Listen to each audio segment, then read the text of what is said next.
We all know a night out at the club in Vegas can get a little bit pricey, but I've got a tip that can save you a cover fee at some of the hottest nightclubs. All you have to do is sign up online for free with a credible guest list service. Then, just show up before 10:30 and check right in. See you in Las Vegas. Let's get lucky. You studied the stats. You had the perfect bracket. Until your upsets turned into regrets. SportsGrid rides the highs and lows of every buzzer beater, bracket buster, and Cinderella story. Queen at the buzzer, the Big Ten Freshman of the Year. Our team brings you sharp insights, real-time reactions, and all the madness. Only on SportsGrid. Two guys that can do it all. Too much electricity this morning. This is a good time. We're having a lot of fun. I had to do a triple take. Ka-ching! Why? Because of parity. I didn't mean to offend. Yeah, it's not going to happen. Load management is a dirty word. Let him rip. You know what? Circumstances provide the results. What? How do you do this once? Oh, Donnie, you've got such a good show there. A network that is booming. The Early Line, only on SportsGrid.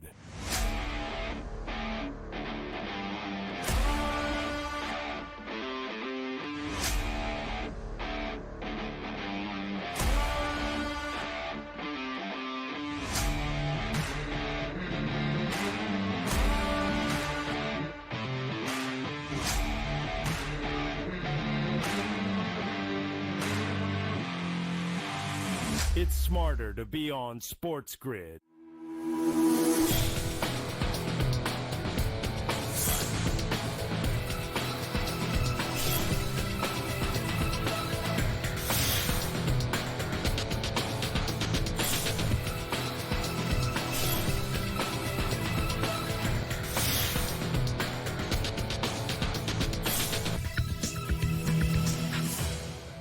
Happy Friday. Welcome to NewsWire here on SportsGrid. I'm Craig Mish. Great to be back with you here as we get ready for day 2 of the Major League Baseball season and day 2 of the Sweet 16. We'll have previews of all the games coming up and recap a wild night in college basketball last night. In addition, of course, we have some great guests for you here on the show. Sam McQuillan will join us from Legal Sports Report to go over the latest in sports betting and also preview, of course, everything happening in the world of sports wagering this weekend. And we got so much to cover with all of the games and opening day. I don't want to waste any time telling you what's going to happen. Let me just get right to it and start off with an overtime game. Yes, those still exist in the NCAA Tournament.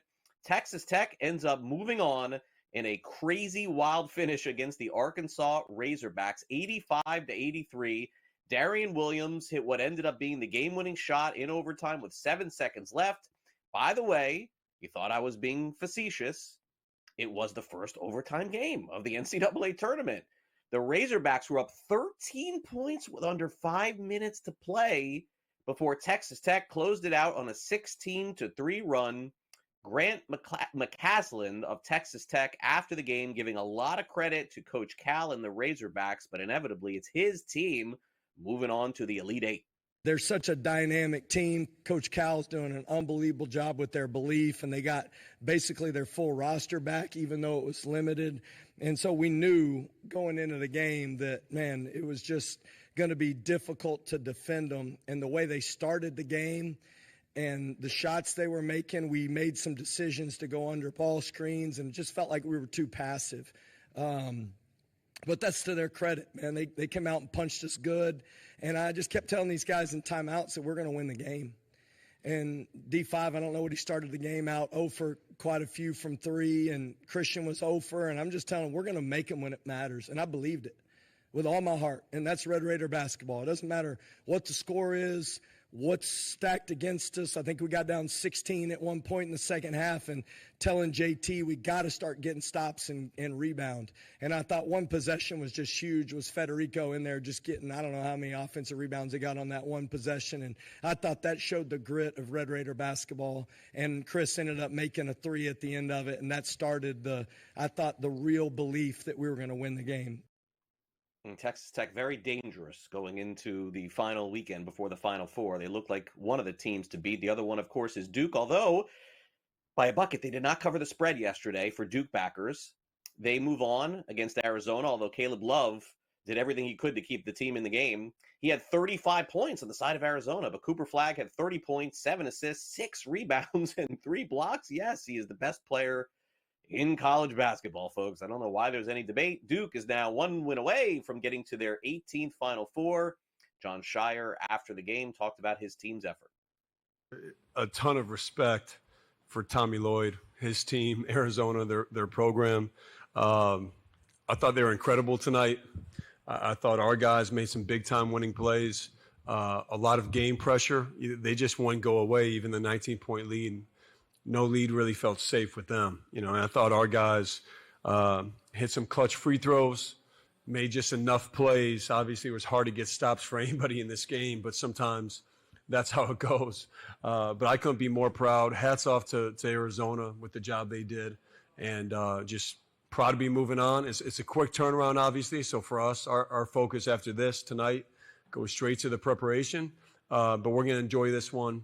Never going to take for granted going to an Elite Eight. That's a special thing. So the team playing the best on offense and the best offensive player in the tournament could be Mark Sears, the point guard from the University of Alabama. I've been talking about him all week on the show. Boy, did he show up. 34 points yesterday against BYU, 10 of 16 on threes. Final score, 113-88. Alabama, folks, they shot 25 of 51 from three-point range, playing red-hot basketball, beating St. Mary's, beating BYU. Here's Nate Oates after the game talking about getting to the next round. I got to teach these guys some math. Occasionally, I told Sears there's a thing called regression to the mean. His last 6 games, he was shooting 14%, 5 of 35. He's not a 14% shooter, obviously. They had been going under ball screens on just about every game we watched. I told both those guys, Holloway and seriously, man, I hope they go under us, because we're going to rain them. So we were in the gym last night, the night before, but these guys show up for voluntary shooting every time it's available to make sure that they're ready to go and that work pays off. We want to base our program on hard work. So told Mark he's playing chess, not checkers. He just kind of set everybody up with that 5 of 35, thinking he was in a slump and he's going to come out, shoot like 63%, ain't bad.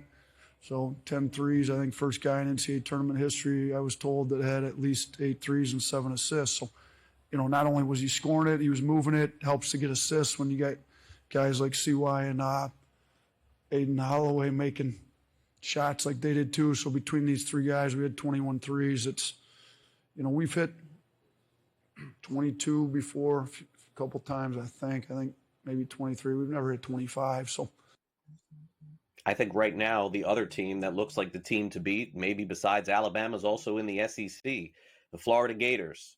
They dismantled Maryland in the second half of their game, 87-71 the final. Walter Clayton Jr. had 4 points and 4 assists. Gators now in the Sweet 16 for the first time since 2017. They got a lot of points also off the bench, as the Florida Gators are 1 win away from the Final Four. All right, finally, we can get to some baseball here on opening day. How about the Houston Astros taking out the New York Mets in Game 1 of the season? 3-1 the final. Juan Soto strikes out with 2 on to end the game. Josh Hader picks up the save. Framber Valdez, really good start on opening day. He threw 7 innings. Blake Snell wins his Dodgers debut. Yeah, Shohei Ohtani hit a home run. Shocker. They beat the Tigers 5-4. The Padres scored 4 runs in the 7th. They rallied past the Braves as Fernando Tatis had 3 hits. And the final score was 7-4 there. And the Yankees get a win on opening day as well. Austin Wells hit a leadoff home run. First catcher to hit a leadoff home run on opening day. How about that? Devin Williams picks up the save, and the Yankees win 4-2. San Francisco Giants fans are happy to start the season as well. Wilmer Flores with a big 3-run home run in the 9th inning gave them a 6-4 win over the Cincinnati Reds. I was at the walk-off yesterday. That was one of the few. The Marlins, Kyle Stowers hits a shot down the line, and they rally to beat the Pirates by a final of 5-4. Biggest offensive performance yesterday in baseball was Willie Abreu of the Red Sox. He hit 2 home runs. They beat the Rangers 5-2. And hey, the White Sox are in the win column. They're over 500. They beat the Angels, and the final score there was 8-1.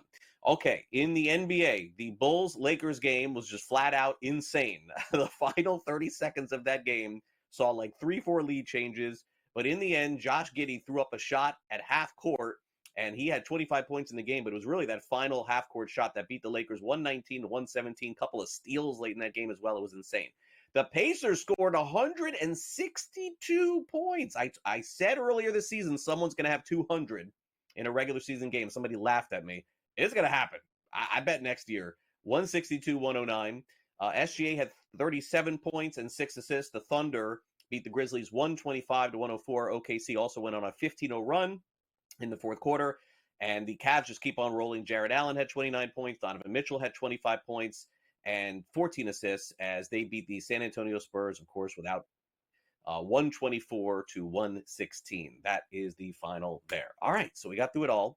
We got golf action going on right now, too, at the Valero Open. If you want to find out more about all of the different sports and different wagering options, maybe some tips or some insight, you could just download the SportsGrid app. It's available for iOS and for Android. Just take out your phone and scan it right now. Just use that QR code, and that'll take you exactly where you need to be. And by the way, perfect streaming options, unlike the MLB options yesterday. Yikes. Oof. Not the best. All right, coming up next, Gilbert McGregor has got no streaming issues. He'll join us to recap what happened last night in college basketball and tell us whether or not Tom Izzo's headed to another Elite Eight. We'll be back with more NewsWire right after this. Don't go away.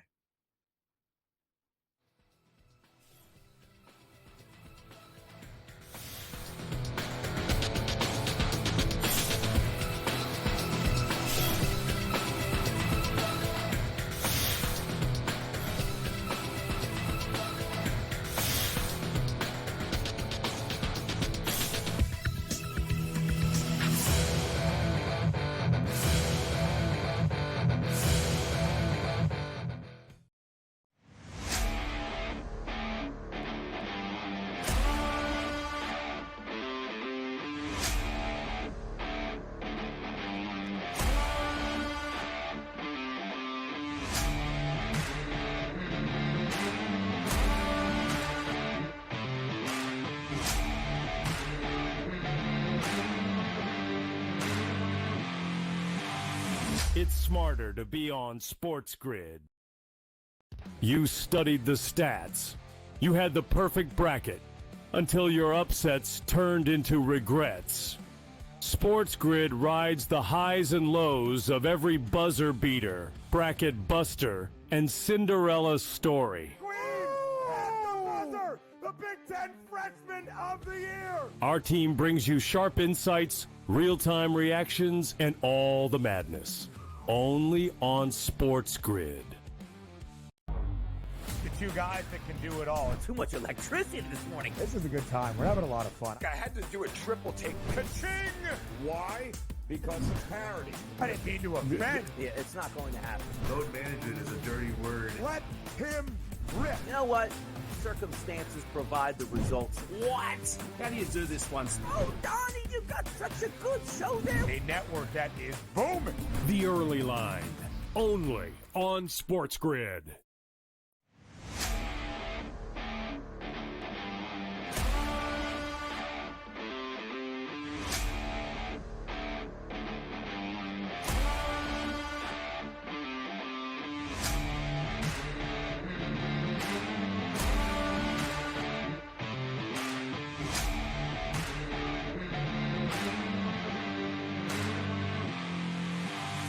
It's smarter to be on SportsGrid.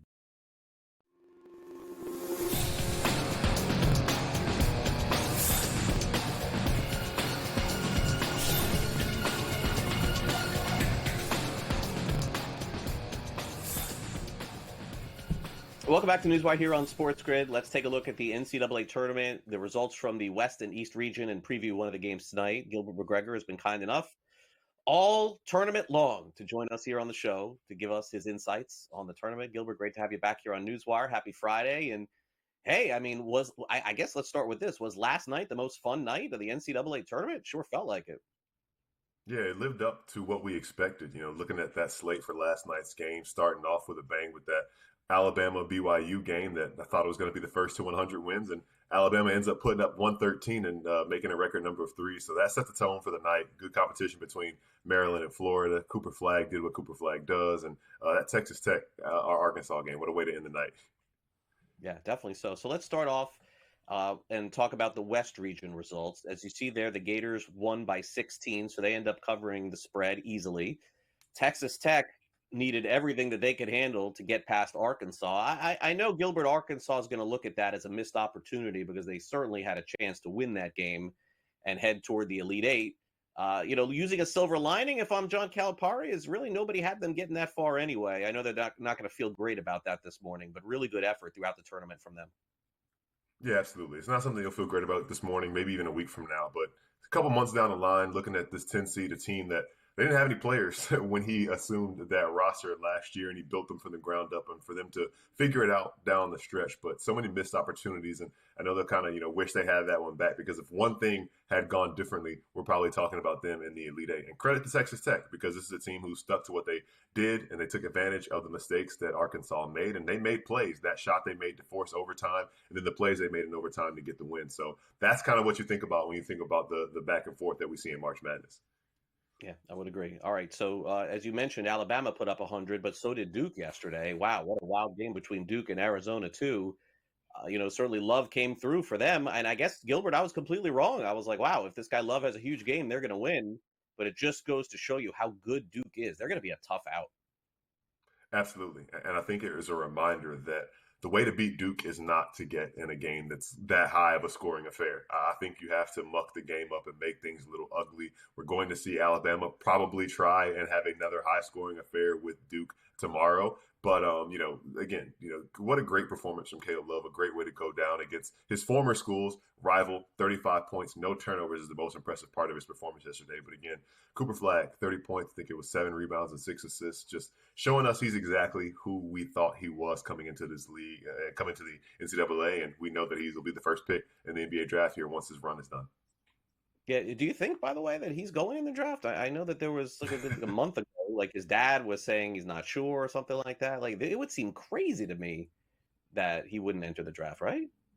Yeah, I would give it maybe a less than 1% chance that he stays at another year at Duke. And especially if they win the national championship, he will have accomplished everything that he could accomplish on the college level. So I'm pretty sure he'll be hearing his name called at the late June and moving on to the next step in his career. Yeah, it does feel like, I know Wemby's had the physical issues right now, the health issues, but it does feel like that kind of pick coming with Cooper Flagg is going to be sensational in the NFL, in the NBA. Got the NFL draft on my mind, Gilbert. All right, so tonight, Michigan State is a very short favorite against Ole Miss. Really interesting line, I think, here, just because the Rebels have played some really good basketball in the NCAA tournament. And honestly, with the way that they played, this could be another close game tonight. The total is 143.5.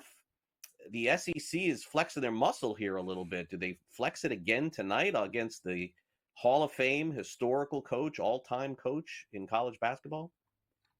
Yeah, it's interesting. This is an interesting coach matchup, too, because Chris Beard in one of his last stops winning against Tom Izzo in the NCAA tournament several years ago. But it's kind of interesting, contrasting styles. Michigan State, the rap on them all season is they're not a good shooting team. They don't shoot the ball well, and Ole Miss, specifically Sean Padula's on the screen right there, has been shooting the ball really well this tournament. So if it gets into a situation where Ole Miss, we know 3 is worth more than 2. It doesn't take a genius to figure that one out. And if they're able to knock down 3-pointers and Michigan State continues to display those shooting woes, it could be a long night for Sparty.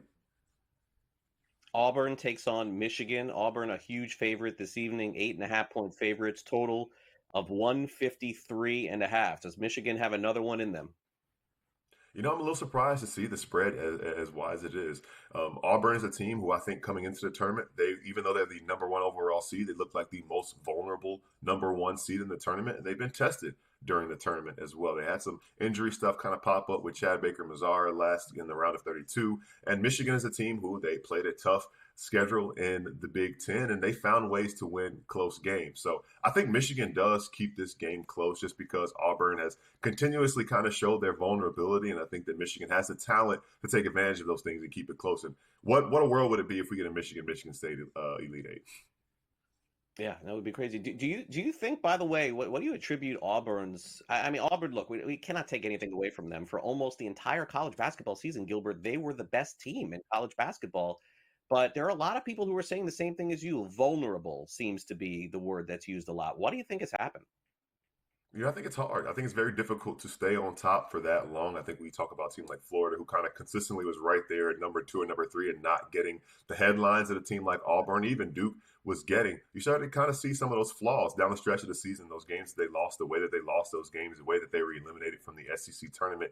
I think teams have been taking advantage of the things that they've done in those games, and they've kind of been figured out to a certain extent. So we'll see if having a week to prepare for this game tonight will kind of be what they needed, the antidote to kind of get back on track. By the way, taking a look at Broom's stats for the tournament, I didn't realize that he has no three-pointers made. 0 for 7, is that right? From three-point range at this point? I mean, he and Cooper Flagg were neck and neck to be the player of the year. Yeah, Broom in that Creighton game, they really tested him. He had to go against a big guy, Ryan Kalkbrenner, who got in foul trouble, but they threw bodies at him and made life difficult for him. So that's a big one. Like you said, if he can get back to playing at that National Player of the Year level that he displayed throughout the season, then I like their chances way more. But again, you talk about Michigan, big bodies. Golden and Danny Wolf are two guys who could, be in there and stand in the way of Broom. All right, so let's do this, Gilbert. We're going to take a quick time out here on NewsWire, and we will bring you back for another segment. We'll get into the odds to win the college basketball national championship, touch on the South region, and a whole lot more. So stick with us, okay? Sounds good. All right, don't forget, you can catch me tomorrow morning exclusively here on SportsGrid as we recap the first 2 days of the fantasy baseball season. It is me and George Kurtz on Fantasy Sports Today, 8 a.m. tomorrow, as we take a look at everything that happened opening day and day 2 of Major League Baseball. We'll be right back with more college basketball talk. Gilbert McGregor wraps up the discussion on college hoops and the Sweet 16 when we return right now.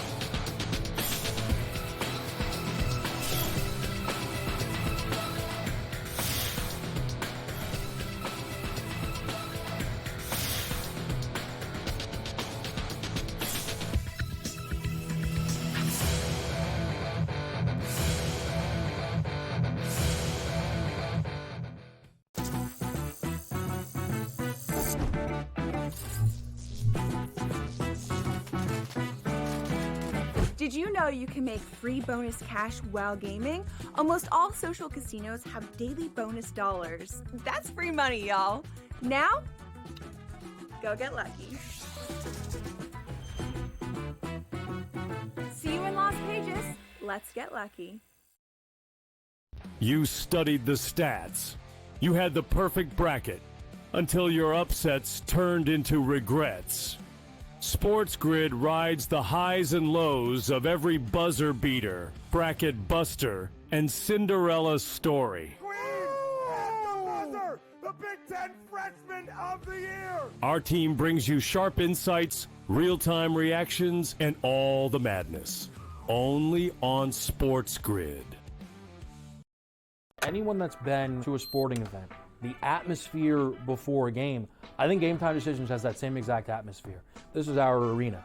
This is what we do. There is going to be an energy to Game Time Decisions that you will feel night in and night out. The excitement you get when you lock your bets in, when you're figuring out what you want to do, we can zone in on the biggest games each night. I want this to be the place that people come to before the games start so they feel as ready as possible to lock in their cards. We are going to hit every single one of those markets that you need to know about. We're going to go through every single thing, and I've got a great team behind me that's going to help me get the job done. There is not going to be a better place, I promise you, than Game Time Decisions to get that new information, react to it, and be able to then bet accordingly. We will have everything at our disposal, and we will use that to our advantage.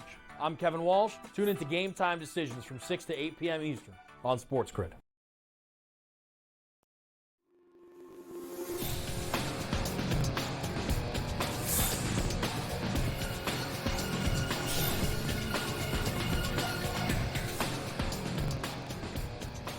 Okay, welcome back to NewsWire here on SportsGrid. Gilbert is back with us. We're going to touch on some NBA news and notes real quick. But first, let's take a look at the South Region final as far as the odds to win it here, Gilbert. And it sounds to me from talking about it with you is maybe you think that somebody else is going to win this region outside of Auburn. I don't know. You'll tell me. Minus 145. I mean, that's a pretty heavy favorite with just a couple of games to go here. Michigan State's 3-1. Ole Miss is plus 650. And the Wolverines are 7-1. So if you had to make a selection, who would it be? It's the way this tournament goes. You just go with the next favorite, right? But I do have a hard time seeing Auburn making out of this region, and I think Michigan State would be the team that would dethrone them. They're going to have their hands full tonight against Ole Miss, but I do think that if they're able to get past that test and it's Auburn that they face, I think that they'll do well. But again, I think I was saying a little bit there's a weird thing that has me feeling that we might see a Michigan State rivalry on the March Madness stage. Yeah, nobody would like that except for the people in that state. That's the problem. I don't know that the tournament's going to be rooting for that. And then finally, to win the national championship, the Gators have moved up a little bit from where they were because, of course, they won yesterday. So we know that. And Duke is now the biggest favorite that they have been in the NCAA tournament to win it all. They're plus 180. The Gators are plus 300. Houston is 6-1. Auburn, Alabama, Tennessee, Texas Tech, and Michigan State. Look, Michigan State right now is 27-1. It's just because they haven't played tonight, Gilbert. So, they win the night and all of a sudden they're 20-1 or 15-1. Yeah, you get some value there if you really buy into the narratives. It's been 25 years since they won, and they have the son of Jason Richardson who won on that team 25 years ago. So if you want to buy into some of the things and the numbers and things like that, maybe there is something that suggests that destiny is on Michigan State's side. But, if you're looking outside of the one seeds, outside of Michigan State, maybe Texas Tech showed me something last night. And, I haven't really been high on them all year, but the fact they found a way to win like that, those are the type of wins that sometimes you see teams dig deep and they kind of find new life in the tournament to get those next wins that they get. So Texas Tech is an interesting one as well. So let's move over to the NBA for a minute. And last night had to be one of the craziest endings I've seen in a game all season. You know me, Gilbert. I'm not locked in like you are to the NBA. But to see the Lakers have a lead, give up a bucket. Lakers take the lead, then give 2 steals, I think, to Chicago, take the lead back. And then to have Giddey hit that half-court shot, I mean, that was crazy, man. I mean, I'm sure there have been other games like that this season. I'm just a prisoner of the moment, but that was an insane finish. Yeah, it's funny. It all happened in the span of like 20 seconds of game time, too. To see the Lakers have a 5-point lead and then lose in regulation by 2 points in a matter of like 17 seconds is something you don't see often. And it's funny because a lot of times I think these things happen when people are locked into March Madness, and understandably so. Some wild stuff happens in the NBA and everybody kind of misses it. I remember Jeremy Lamb had that 50-foot game winner in Toronto. That was also during the NCAA tournament. So it seems like the wildest things in the NBA happen when the NCAA tournament goes on. But yeah, just a brutal loss for the Lakers. They've been trying to get back on track the night before. They get the game winner in Indiana. They're trying to get back on track for the playoffs and stay atop the Western Conference or in that top 4. And a loss like that to the Bulls, who are playing really good basketball lately, is an interesting blow for them. I want to ask you about the 2 teams that are winning their respective conferences at the moment. And it may be Cleveland's now that Tatum is going to be out for a period of time, but Cleveland in the East and Oklahoma City in the West. Gilbert, we talk so much about professional sports and how it has to be the idea of a team from Los Angeles, a team from New York, a team from Chicago winning. I don't recall, maybe I have to go back to the day like when the Utah Jazz were in it for so long and going to championships, or maybe the Portland Trailblazers. But this is a big story, I think, in the NBA this season that's being overlooked, is that the smaller market teams have a legitimate chance not only to win an NBA championship, but to win each conference, which you rarely see.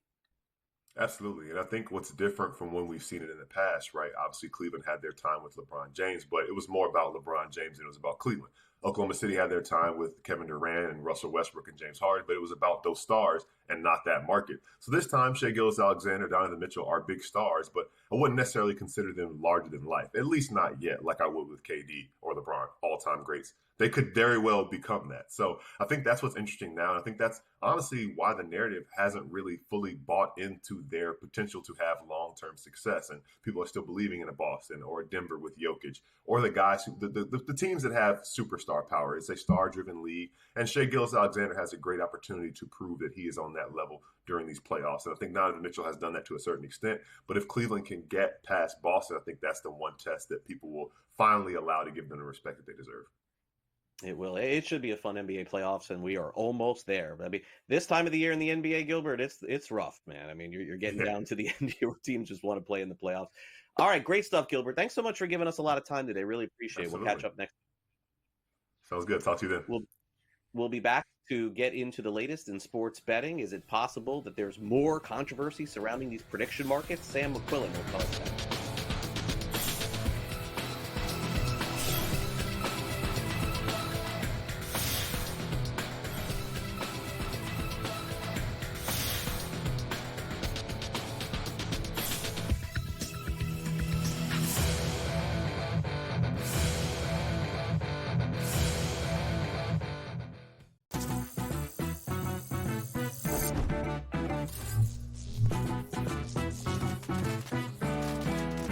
Did you know you can make free bonus cash while gaming? Almost all social casinos have daily bonus dollars. That's free money, y'all. Now, go get lucky. See you in Las Vegas. Let's get lucky. You studied the stats.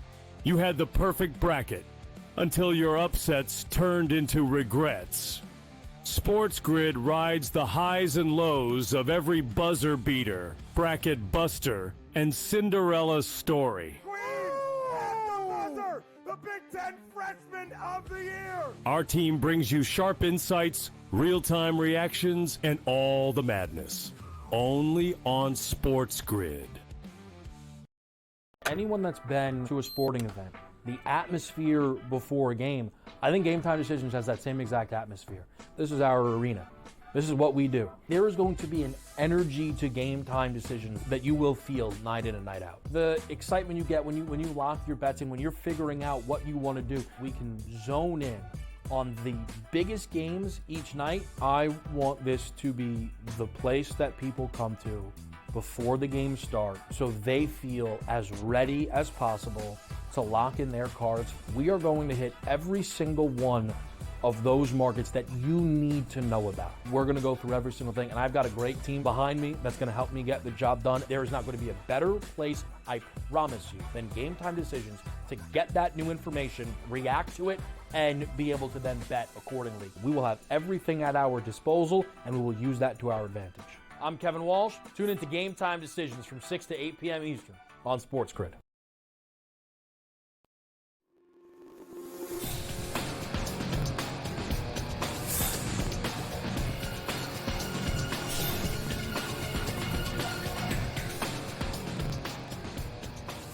Welcome back to NewsWire here on SportsGrid. We got Sam McQuillan from Legal Sports Report. For those of you who are living in states where sports betting is not legal, it seems like there's some different ways that some of these companies are trying to get around that. I want to bring in Sam McQuillan from Legal Sports Report to talk about this. Sam, this is the year of discussing the prediction market. There's no question about that.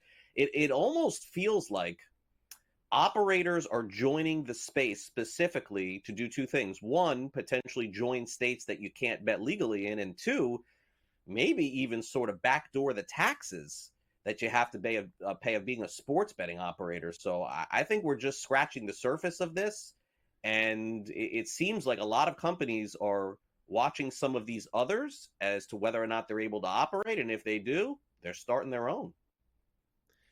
Yeah, I'll leave the intent of that up to them, up to other people to decide, but there's no question that that very reason you're talking about is what's raised flags with operators now in 3 states. We have Massachusetts just yesterday, less than a week after New Jersey and Nevada. All 3 states have now taken some action against these prediction markets, which are being offered by Robinhood and Kalshi, specifically on March Madness, but other things now as well, which we've talked about time and again on this show, essentially allow you to buy in on the stake of something happening, sort of like a stock market. They want to function like they're not sports gambling, but they are very much catering to the same audience that attracts sports bettors. And to your point, Craig, that means being available in states where sports betting has not been legalized, bypassing essentially years of state law. And I mean, it took forever just to get sports betting legalized. Now you have these companies basically entering immediately, flipping a switch, taking millions of dollars on March Madness. And in New Jersey, that's what set off the red flag there.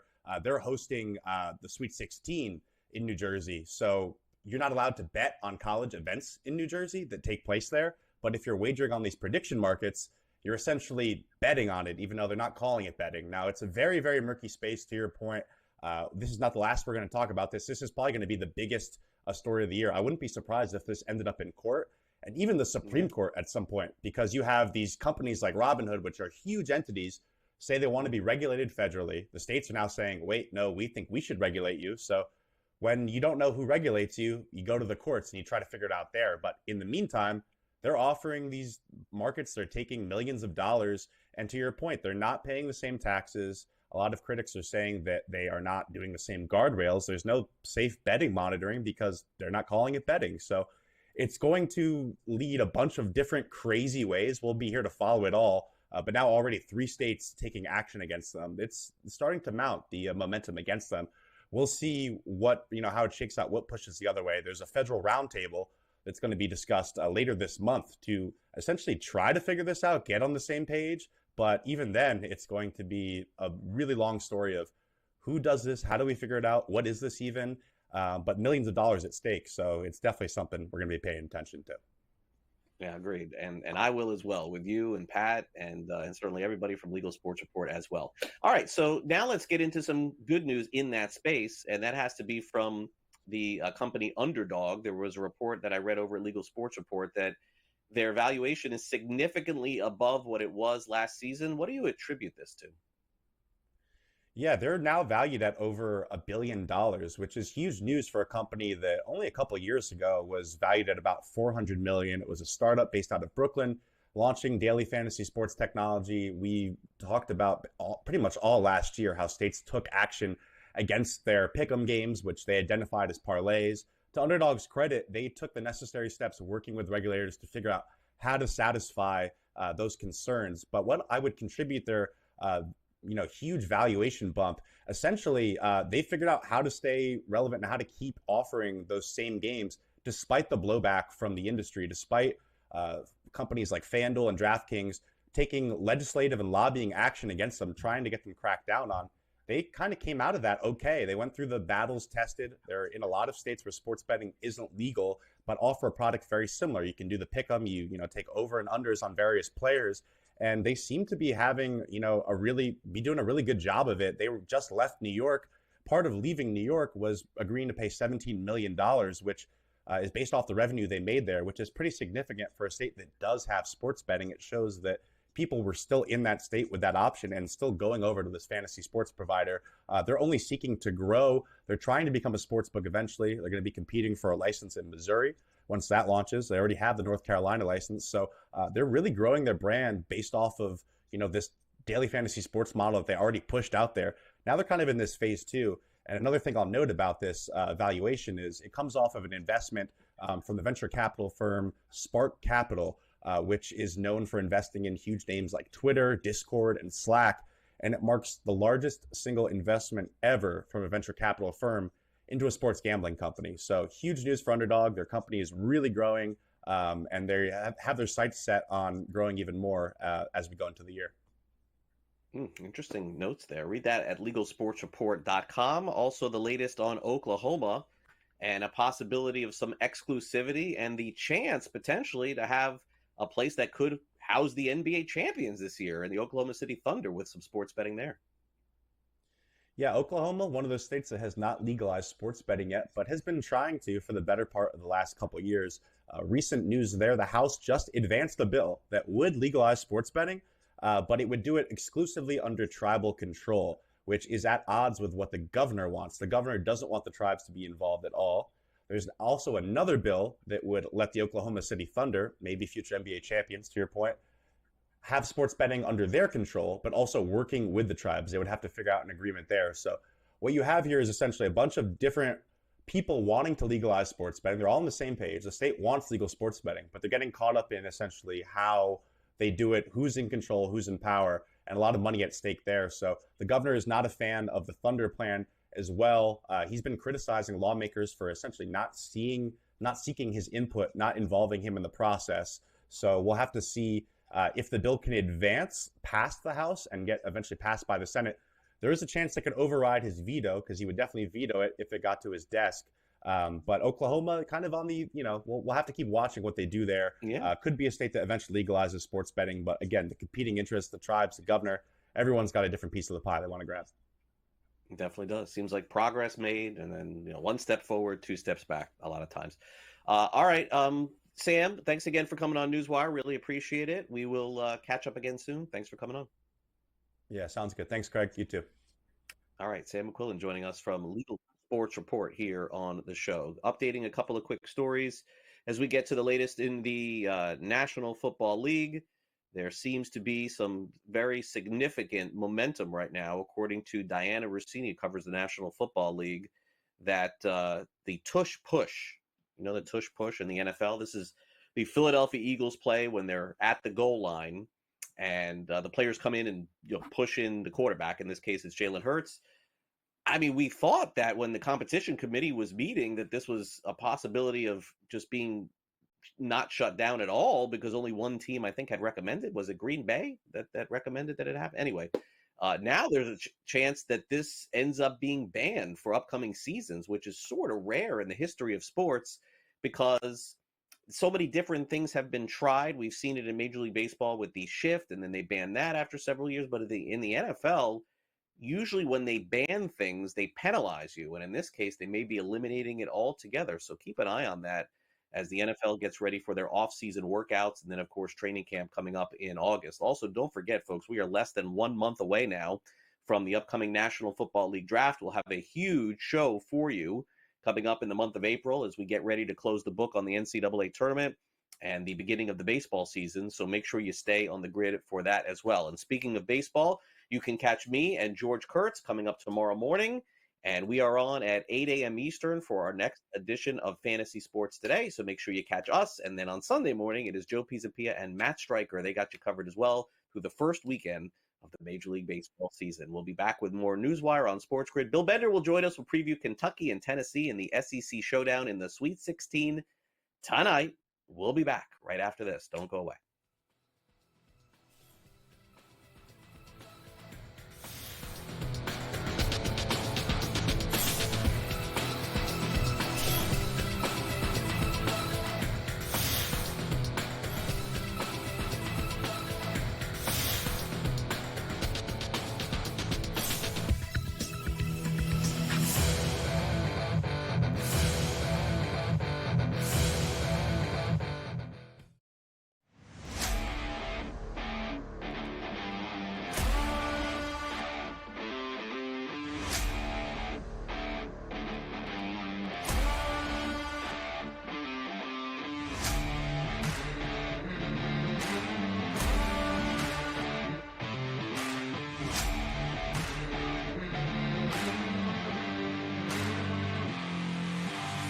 It's smarter to be on SportsGrid.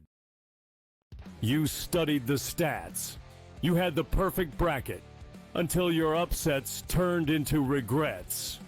SportsGrid rides the highs and lows of every buzzer beater, bracket buster, and Cinderella story. The Big Ten Freshman of the Year! Our team brings you sharp insights, real-time reactions, and all the madness. Only on SportsGrid. The two guys that can do it all. Too much electricity this morning. This is a good time. We're having a lot of fun. I had to do a triple take. Ka-ching! Why? Because of parity. I didn't mean to offend. Yeah, it's not going to happen. Load management is a dirty word. Let him rip. You know what?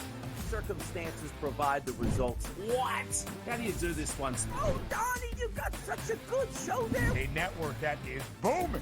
The Early Line, only on SportsGrid.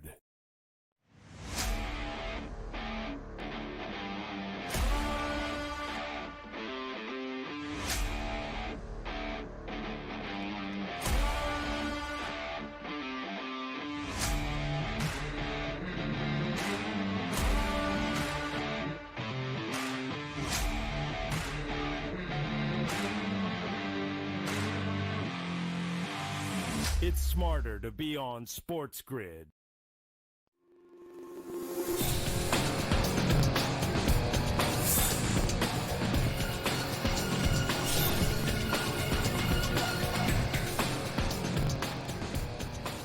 Welcome back to NewsWire. We got Bill Bender with us talking some college hoops. Pretty soon, Bill and I will be chopping it up about college football here. Still a few months away for that. But let's dive into the latest in the Sweet 16. And Bill, welcome back. We've got an SEC matchup, and it does feel like, strangely enough, the historic college basketball team of Kentucky is sort of flying under the radar during the NCAA tournament. A lot of people don't expect them to win tonight. They're getting 4.5 points against Tennessee, total of 144.5. Any opinion on this one? Cover, win, total? Boy, seems like a really tough game to call here. Toughest line to read of the entire Sweet 16 because Kentucky beat them in the first two matchups, and it really hinges on Tennessee and the three-pointer. In the first loss against Kentucky, the Vols shot 45 three-pointers. In the second one, they shot 3 of 18. So over the weekend and the first weekend, Chaz Lanier was really good. They shot the ball well. They play tough defense. Rick Barnes, for all the talk about him in the tournament, he is 4-5 in the Sweet 16, and this is Mark Pope's first game. So it is a mess to pick. It was the toughest one, probably the one I spent the most time on. I'm still taking Kentucky. I think they can. The way that they shared the ball in the first weekend, 20.5 assists per game. If they can do that, get off to a good start. Like you said, Craig, it's funny. Kentucky's the blue blood here. And having them in an underdog rule is strange to see. And I think they can pull this one out. Kobe Bray of Kentucky, plus 28 on the court, 42% from three-point range, 60% field goal percentage. This kid's played incredible for him. And you mentioned Rick Barnes, 3 Sweet 16s, Elite 8. I mean, he's no stranger to this spot either. No, a veteran coach, and they've been close. And I think it would be cool to see a veteran like Rick Barnes, for what he did at Texas, what he's done at Tennessee, get a team through the Final Four. And their defensive efficiency, which we were talking about on the break, how this has become an offensive tournament. But as you get in these rounds, if you've got a team that can play really tough defense, and Tennessee has that, then they'll have a chance not only in this one against Kentucky. If they pull that win, I think they could beat the winner of Houston and Purdue. All right, well, speaking of which, Purdue is normally in the top spot as well when it comes to this stage of the NCAA tournament. And you talk about underdogs at this stage, they're the big one that's remaining in the NCAA tournament. They're taking on Houston. Houston's playing fantastic, and their defense is fantastic. The total is 131.5. That seems like a low total considering, Bill, how many games recently have gone over or close to it. What kind of a game do you expect tonight?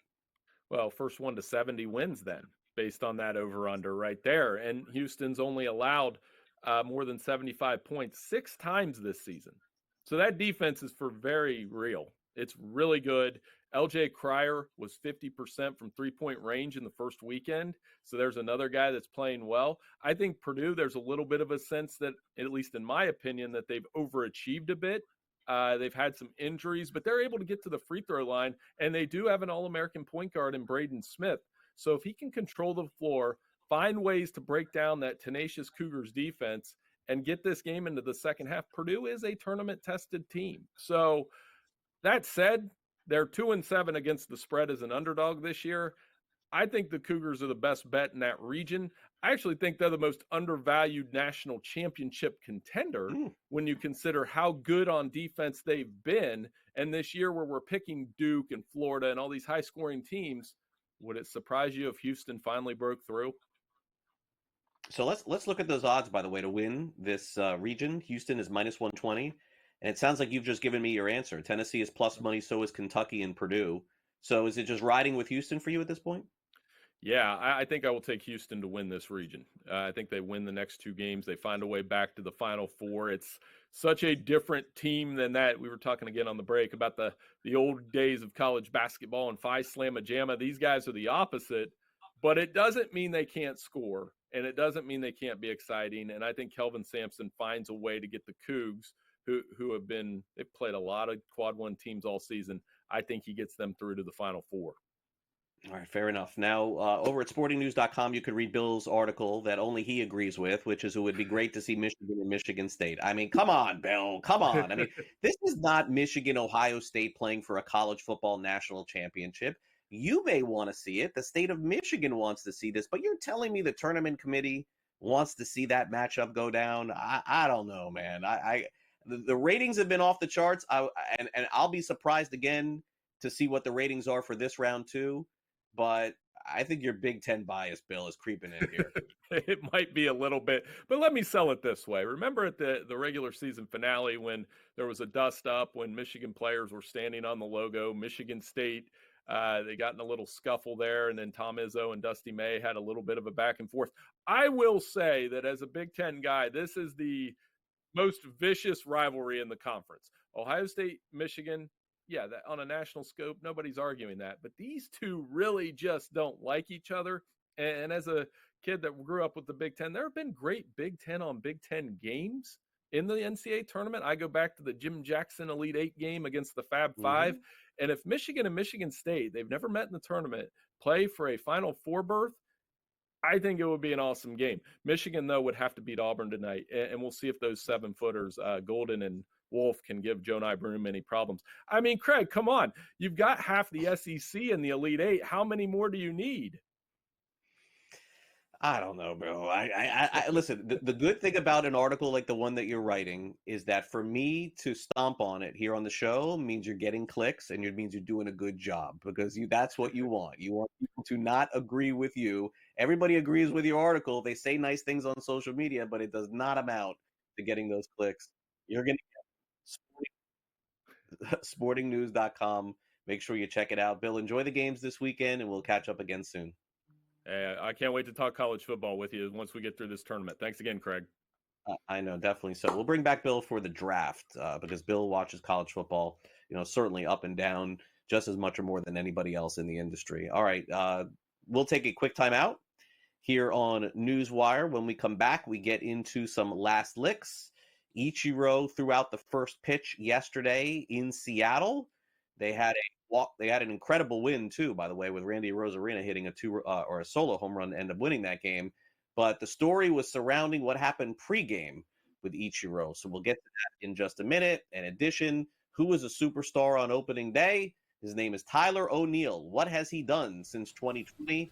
We will tell you next when we return and wrap up this week's edition of NewsWire on SportsGrid. Be right back.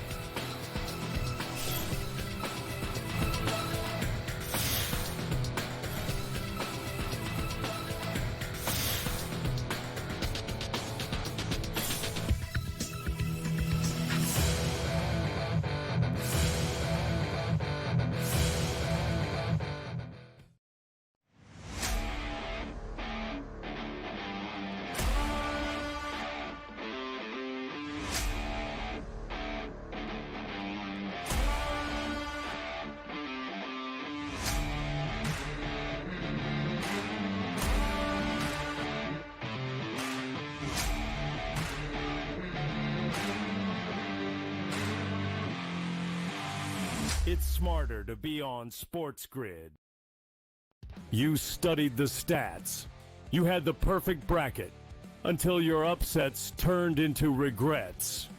SportsGrid rides the highs and lows of every buzzer beater, bracket buster, and Cinderella story.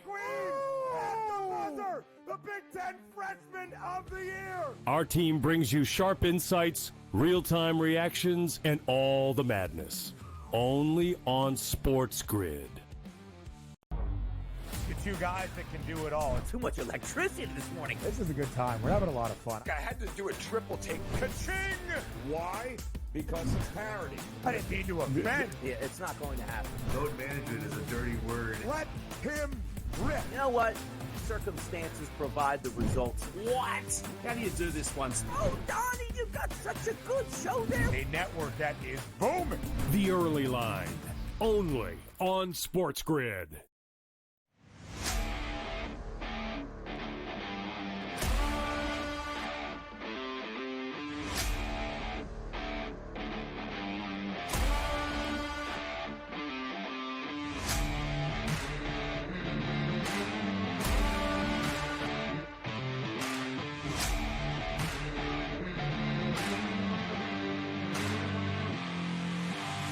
It's smarter to be on SportsGrid.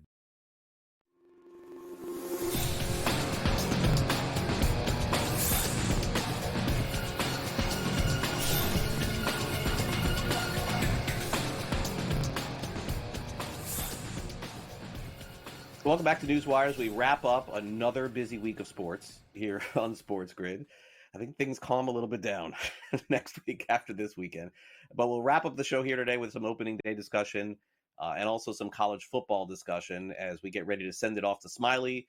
And he's got the latest in the Valero Open coming up at the top of the hour. It's time now for some last licks.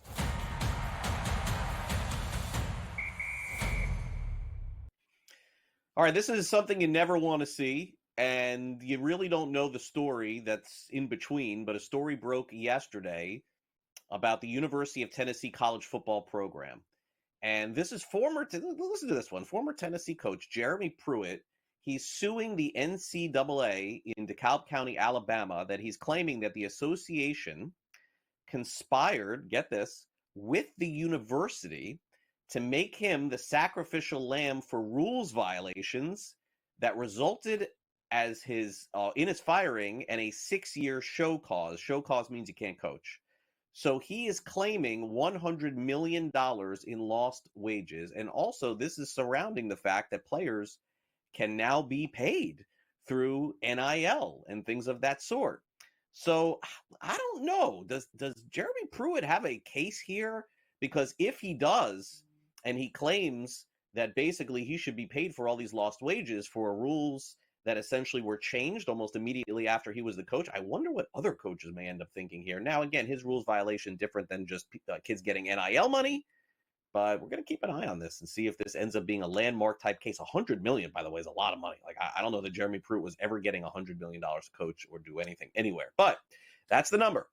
I guess they're looking for a settlement, maybe of half. Sounds fair. All right, let's go to Ichiro Suzuki. Ichiro threw out the first pitch yesterday. He's getting ready to go in the National Baseball Hall of Fame in July. He's 51 years old, just like me. And if you are not familiar with Ichiro's game, Ichiro actually did pitch in a Major League Baseball game. But I think people may be surprised yesterday because he ended up throwing out the first pitch at the Mariners home opener. As you may or may not know, Ichiro always dresses for games in his full uniform. Still happening to this day in spring training and yesterday on the mound. Ichiro threw out the first pitch, and for some reason they clocked it. They must have known that he was going to go all in on this pitch. He threw, at 51 years old, 84 miles per hour. Coming from a player, by the way, that is not a pitcher, that is extremely impressive. Like, for example, if Randy Johnson threw out a first pitch somewhere, you could see this, or Roger Clemens, or Pedro Martinez. But the first pitch thrown by Ichiro, this dude's 51 throwing 84, and he hasn't thrown a major league ball in 5 years. Tells you he's still in shape. It's pretty cool from Ichiro. We'll go in the Hall of Fame in July. All right, finally, Tyler O'Neill. Tyler O'Neill's a good player in Major League Baseball, okay? He's not a great player. He's a good player. He was good for the Cardinals. He was good on the Red Sox last year. Maybe he'll be good on the Orioles this year. They replaced Anthony Santander with him. You may not know who either player is if you're not a big baseball fan. But Tyler O'Neill yesterday went into opening day homering for 5 straight years. 20, 21, 22, 23, and 24. Folks, he hit another home run yesterday. This guy has, are you kidding me? He's hit home runs on 6 consecutive opening days. I mean, that is crazy. Can we file this for next year that we could remember this when we're doing our shows here on NewsWire to tell people to bet on Tyler O'Neill hitting a home run? What's funny is I did see this story percolating yesterday before he did it, and I'm like, it's going to come to an end this year. But it didn't, and he did it again. So congrats to him. He's the king, or as Frank has in our rundown here, the GOAT of opening day. We throw around GOAT way too much, by the way. Way too much. Not everybody is GOAT. I'd have to go back and check in the history of sports, Frank, to see who's better than him on. I'm going to guess somebody else is. As far as hitting 6 home runs 6 consecutive years, nobody. I have never been done. That can't have ever been done. That is impressive. I will give him that. Thanks to Gilbert McGregor for spending not 1 but 2 segments, as we say, of the show here with us. And also thanks to Bill Bender from Sporting News and Sam McQuillan from Legal Sports Report. As I mentioned, Smiley's golf show is coming up next. And that's followed by Pharrell Coast to Coast at 3 o'clock Eastern. Stay on the grid for that. Are we still doing the Bracket Central show, even though Maryland's knocked out? Are we still doing that? Is Greg Sussman going to allow us to still do college basketball, even though his team is? Oh, he is. Okay, that's nice. Good. And then we've got In-Game Live tonight. Don't worry. Maryland will be back next year, maybe with a new coach, though, by the way. Thanks again to Luke and Frank for producing the shows all week long. I'll see you back here Monday morning at 11 a.m. Eastern for our next edition of NewsWire, or you can catch me tomorrow talking some fantasy baseball, if that's your thing, recapping opening day and everything else. Have a great weekend. See you Monday here on SportsGrid.